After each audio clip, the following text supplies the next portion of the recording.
क्या है हम इंसानों की ब्रह्मांड के सामने हैसियत। इस वीडियो को देखने के बाद आपका घमंड चूर चूर हो जाएगा जब आप जानोगे कि ब्रह्मांड कितना बड़ा है और इतने बड़े ब्रह्मांड में हम कहां एग्जिस्ट करते हैं, या फिर हमारा अस्तित्व इसके सामने कुछ मायने रखता भी है या नहीं। जानने के लिए वीडियो को पूरा जरूर देखें। दोस्तों, आपको जानकर हैरानी होगी कि हमारी धरती पर रहने वाले लोगों की संख्या यानी पूरी धरती की पॉपुलेशन लगभग 8 अरब तक पहुंच चुकी है। लेकिन धरती पर मौजूद ये सभी 8 अरब लोग लॉस एंजलिस जितनी जगह में समा सकते हैं। लॉस एंजलिस लगभग 1300 किलोमीटर के एरिया में फैला हुआ है। अगर हम बात करें हमारी धरती की, तो पूरी धरती लॉस एंजलिस से काफी ज्यादा बड़ी है। हमारी धरती का व्यास यानी धरती की मोटाई लगभग 13,000 किलोमीटर है। वहीं पर चांद का व्यास 3,500 किलोमीटर है। चांद इतना बड़ा है कि इसके अंदर 1 लाख हिमालय जैसे पहाड़ समा सकते हैं। और हमारी धरती इतनी बड़ी है कि धरती के अंदर चांद जैसे लगभग 50 उपग्रह समा सकते हैं। तो आप समझ गए होंगे कि धरती कितनी बड़ी है।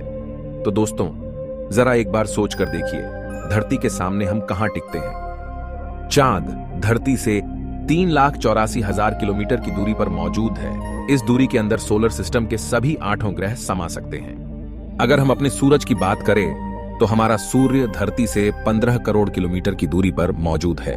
हमारे सूरज का व्यास लगभग 14 लाख किलोमीटर है। धरती के मुकाबले में सूरज इतना बड़ा है कि इसमें 13 लाख धरती समा सकती है।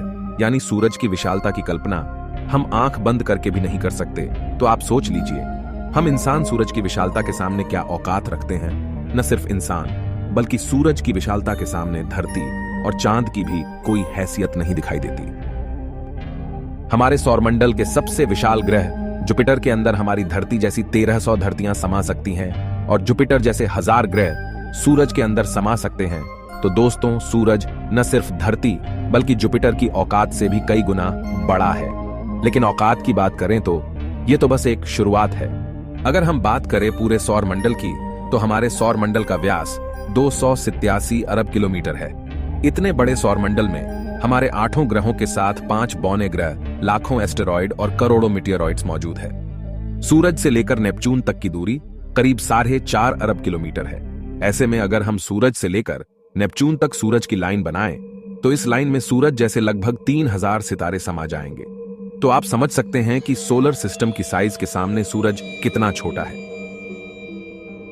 अगर प्लूटो से हम सूरज को देखें तो हमारा सूरज प्लूटो से कुछ ऐसा दिखाई देता है। हमारा सौरमंडल प्लूटो के बाद भी कई गुना आगे तक फैला हुआ है। यहां तक हम देख चुके हैं कि सूरज की साइज भी इतने बड़े सौरमंडल के सामने काफी छोटी पड़ जाती है। अगर हम और आगे की बात करें तो सूरज से और भी बड़े तारे अंतरिक्ष में मौजूद है। यह है वेगा स्टार, जिसका व्यास 38 लाख किलोमीटर है और इसमें सूरज जैसे लगभग 20 तारे समा सकते हैं। इससे भी बड़ा तारा है आर्कट्रस, जो 3 करोड़ 60 लाख किलोमीटर चौड़ा है। इसमें सूरज जैसे 17,000 तारे समा जाएंगे। और इसके और आगे चलने पर ब्रह्मांड में एक और तारा है, रीगेल, जिसका व्यास 11 करोड़ किलोमीटर है। इसके अंदर आर्कट्रस जैसे 50 तारे समा जाएंगे और सूरज जैसे 4,85,000 तारे समा जाएंगे। अब हम देख पा रहे हैं कि सूरज भी यहां आकर कितना छोटा पड़ रहा है। चलिए और आगे चलते हैं। ये है बीटलजूस, जिसका व्यास 1 अरब 23 करोड़ किलोमीटर है। इसमें रीगेल जैसे लगभग 1400 तारे समा सकते हैं और सूरज जैसे लगभग 67 करोड़ तारे समा सकते हैं।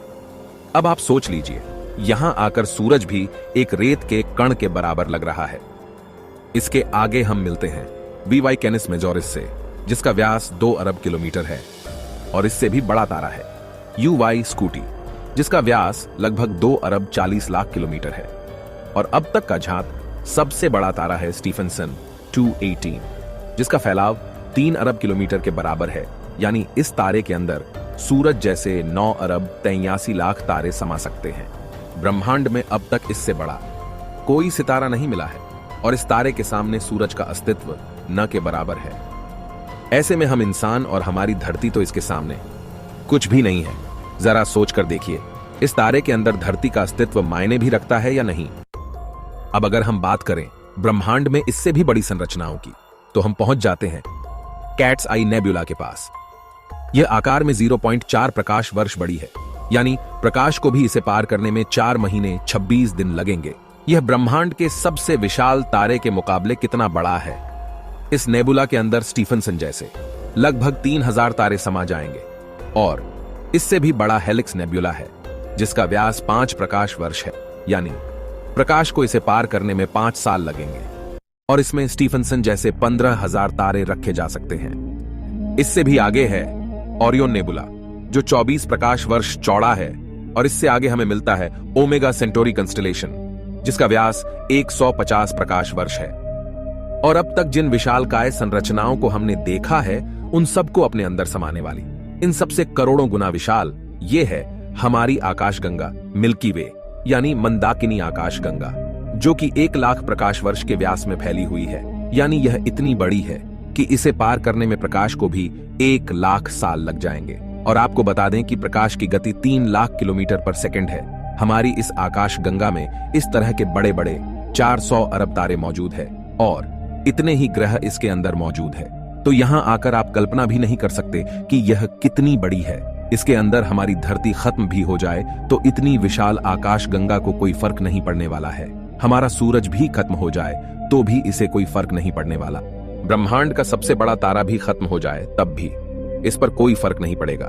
लेकिन ब्रह्मांड यहां भी खत्म नहीं होता है। इससे भी आगे चलने पर अगर हम हमारी पड़ोसी आकाशगंगा एंड्रोमेडा की बात करें तो यह हमारी गैलेक्सी से 2 गुना बड़ी है। इस गैलेक्सी के अंदर 10 खरब तारे मौजूद हैं। अब तक जाने गए सबसे विशाल तारे स्टीफनसन से इस गैलेक्सी को भर दिया जाए तो इसमें 40,000 खरब स्टीफनसन 218 जैसे तारे आ सकते हैं। क्या कारण है आपके पास कि आप कुछ स्पेशल हो? कमेंट में जरूर बताएं। हम मिलते हैं आपसे किसी अगले वीडियो में। तब तक के लिए हमारे वीडियोस देखते रहें।